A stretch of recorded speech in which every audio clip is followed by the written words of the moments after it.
Alright guys, so I just thought we would do a really quick first impressions of our 2014 Lexus NX 300H. So this is actually my wife's car. We've both been driving it for a few months, and I'll just give you a really quick tour and yeah, first thoughts on it. So firstly, we were really glad to be able to get the ultrasonic blue colour. It's one of our favourite colours. We've wanted it for such a long time, and especially here in New Zealand, this colour is just very hard to come by.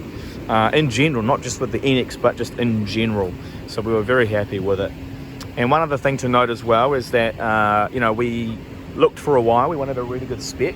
And so this one is the F-Sport model, and it just looks way, way better, especially in the front with that bumper as opposed to the non-F-Sport one.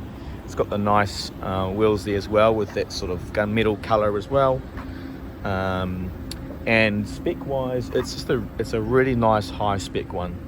Coming towards the back, this one does have the power tailgate.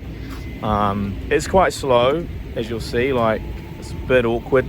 And one of the dumb things about it is that a lot of the times, you get yourself out the car and then you want to lock it, and so you press this to close it, and thankfully you can close it remotely with your key fob as well, and there's also a button in the front of the car, but you can't lock it and close it. You've got to wait for it to close and then you can lock it. That's a little bit annoying, but anyway, that is what it is. But yeah, really tidy. This one has 150,000 K, so it's up there, but not too crazy. I mean, these cars go for ages, so that's not too bad. And as you can see as well, all 4 doors have the keyless entry. One of the impressive things with the NX is just the amount of room in the back. It's actually pretty good, honestly. It's supposed to be a compact SUV. It's not quite fully a crossover. That's more what the UX is like, but this is a compact SUV, and yet the headroom and legroom is actually pretty impressive. One thing we really wanted, but I just couldn't find one on that spec, is one with the electronic folding rear seats, but it still has that, so you can still recline the seats back and then of course move the seats forward. And then here on both sides you've got your cooling vents for the hybrid battery system, so just make sure again it's clean and clear of dust and stuff like that. With the F-Sport, again, you've got this nice red stitching on there, and this is the upgraded Mark Levinson. I think it's a 15 speaker system. Somebody will correct me in the notes if I'm wrong. And one thing I must say that I love about this car's design is just the door handles. Like, they look so beautiful. They really are, and just the motion of pulling them open, it feels really, really nice. And equally, I love these wing mirrors as well. They're on quite a few of their Lexus models, and now they've changed it again, I think, but yeah, really, really beautiful design. So moving inside the cabin here, yeah, again, really, really nice. So a couple of things. First of all, we really wanted to get one with a good spec, which is generally what you do with any car, because there's some cool features that you can get on this. And what's surprising about the NX is that in 2014 you had a new IS, the new GS had just come out, and I can't remember where other cars were at that point in time, but this car, the NX, for some reason seemed to get a lot of tech that you didn't get in those other cars that I just mentioned. So for example, this car here has got a 360 degree camera. You push that, you get this 3D view over here, which is pretty handy. And none of the other cars at this point in time had that. What else has it got? Brake hold. So, I mean, brake hold is such a simple feature, but man, it just, once you have brake hold, if you don't know what it is, basically it just means it'll keep the car's brakes on when you've come to a stop.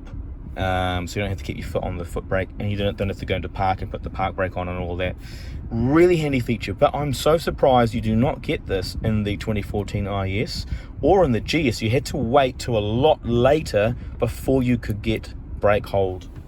You've also got in here, in this spec here, we've got the lane keep assist and radar cruise control. And again, another funny thing, I think, I could be wrong, but I think this is one of the only Lexus cars in 2014 to have radar cruise control that worked all the way to 0 k's an hour. So all speed, dynamic radar cruise control. All the other ones, even like the 2018 IS, still goes down only to 40 kilometers an hour. So that for us was a real must-have, because in traffic it's an absolute lifesaver having radar cruise all the way to 0 k's an hour. As I mentioned, Mark Gibson sound system, heated cooled seats, it's really important. And then in the back here, it even comes with a wireless charger. Really cool, but to be honest, my phone's too big. Phones have come a fair way in size, so they don't easily fit into this here. So I wouldn't count on it if you're buying one, in terms of thinking it's going to solve all your wireless charging problems. Cool, really cool, but again, you know, heaps of storage space in there as well. Economy wise, really good. It's saying 7.2 after start. We just I'm just been parking here, so it's not that great, but honestly, we've been getting around 6 litres per 100k. I would say around there, within the 6s, sometimes even below 6. So actually really impressive. And when you think about it, it's a 2.5 litre inline 4, and the the CT, we had a Lexus CT prior, that was a 1.8 litre, and this is almost the same efficiency we found compared to the CT. So it just makes sense, you know, to buy one of these. Got the HUD as well. Don't know how clearly you can see it there, but so yeah, head-up display. But anyway, that's just a really quick sort of run through. Overall impressions, very happy. We would absolutely recommend buying one of these. Great economy, great size, good for road trips, quite a smooth ride. I thought the ride on the F-Sport would be a bit firmer, but thankfully, at least for us, it's not actually that firm. It's a good amount. Being an F-Sport, you do have Sport Plus, so that mode will increase the firmness of the ride. But other than that, yeah. Oh, and this little funny thing here too. You've actually got a mirror. And that's also supposedly the sunglass holder down in there. So anyway, but overall, my wife's been very happy. We've been very happy. We're pretty sure that we'll keep this for a while, and if we don't for some reason, we'll buy another one probably, because it's just been so good, like especially for this year model. So anyway, that's our first impressions. Very happy. So make sure you buy an F Sport, or if not, at least a really loaded up NX as well, to get lots of the features. And yeah, we'll see you in the next video, and hopefully a little bit later on we'll do a more in-depth review once we've had the car for a bit longer.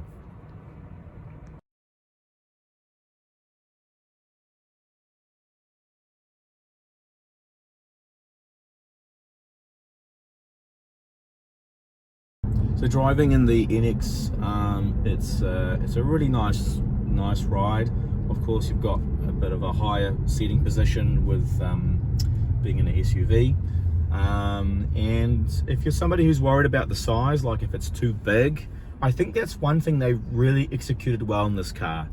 It's big enough and comfortable enough for you and other passengers, but it's not so big that it feels you know, like it's a bit of a challenge, and it's a bit intimidating to park in tight areas and maneuver. So this car does that very well. So that's where I would say getting the 360-degree camera is really important. Definitely get that. It does help with maneuvering the vehicle, and having the blind spot monitors as well, that really helps. All of the windows from the driver's seat, you've got really good visibility out of those as well. So yeah, definitely from that aspect, maneuvering is nice and easy. Ride comfort again is actually pretty smooth. This is the F Sport, so it's slightly firmer than the non-F Sport, and again you do have your Sport S Plus mode. So normal Sport mode, which has changed sort of the throttle response and the sort of fake shift points. Obviously it doesn't have a conventional transmission in it, and then Sport Plus will take it a bit further, and it will make the steering a bit tighter, and it will also increase the firmness of the suspension as well. So you've got that as well. Again, fuel economy, as I mentioned, really good, within the range of 6 or so litres per 100k, and quite peppy for a 2.5 litre. Obviously not crazy fast, but it does have a bit of grunt to it.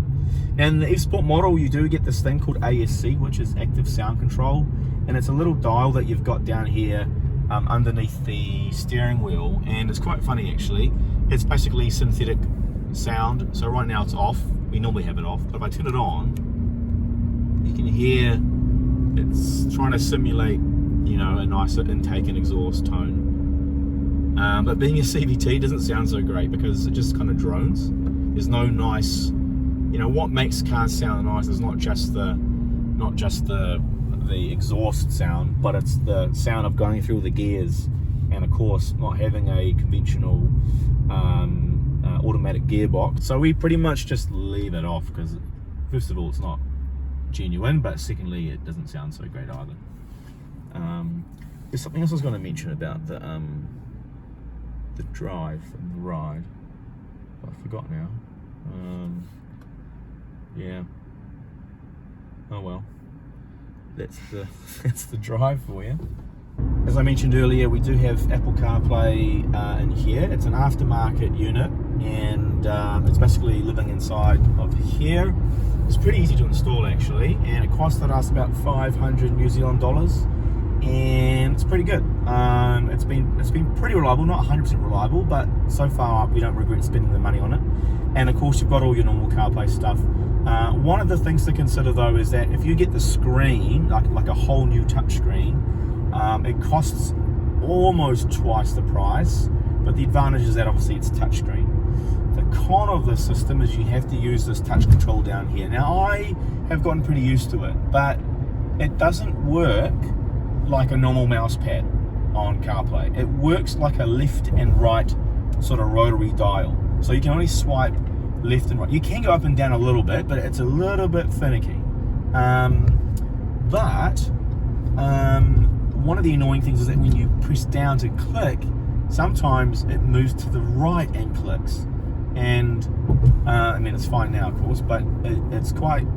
If I'm going to try and call somebody on, say, you know, through Apple CarPlay, it can get a bit scary because if I press the button to call somebody, it's like there's a very good chance it might slip and then call the next person, and then I got to awkwardly hang up really quickly.